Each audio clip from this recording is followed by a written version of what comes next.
For your own sake, buy a Honda Jazz. Or Honda Fit.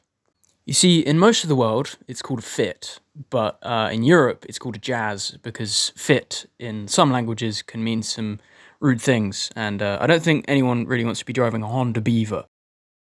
But, that aside, it's essentially just a small van, with a Honda Civic-ish chassis. Been driving this one in particular for about a year now, and I haven't had any major issues apart from a wheel almost coming off. But look at the inside space and the frost on the windows. And this door card, because I forgot to close the door. A fault of me and not the car. Also, a fault of kind of me and not the car is these tyres. As you can see, they've had their fair share of rolling. We've been a bit lazy on replacing them. Some of them are right, like this one, but there's dry cracks and stuff. And if you know anything about tyres, that isn't a very good thing, especially when it is coming up for colder weather. I haven't had any particular issues with it, but obviously this is illegal. But don't tell anyone. So we decided to take it to Just Tyres, pretty good shop near where I live. It's about £220 for the tyres and for the alignment, which is very useful. And then they took the hubcaps off, so you can see.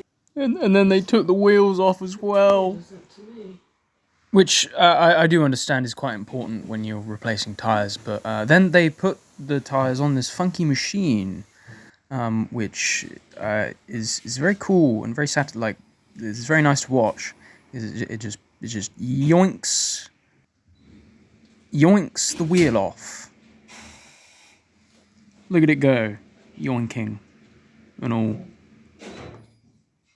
Then the tyres were, all nice on, the fresh tyres on the old rims, and then thankfully they did it for us. They did the weighting, or they balanced the wheels so that the car doesn't shudder itself to pieces. And they use this funky machine which finds where the heavy spots are and does something with that. But after that was done, the tyres were ready to go back on. And as they were putting them back on, they discovered that the alignment was kind of really bad, and that would probably explain why the tyres were so scuffed in the first place. So they popped it round back, put it on a car lift, and checked it, and it was 12 on one side and 6 on the other, which I'm not entirely sure what that actually means, but it means that the tyres aren't going in a straight line with each other, which isn't really what you want on a car of any sort. But then it was done. The steering is lighter now, and the grip is feelable, and not scared about going out in the wet anymore. So yeah, that's it. Thank you very much for watching.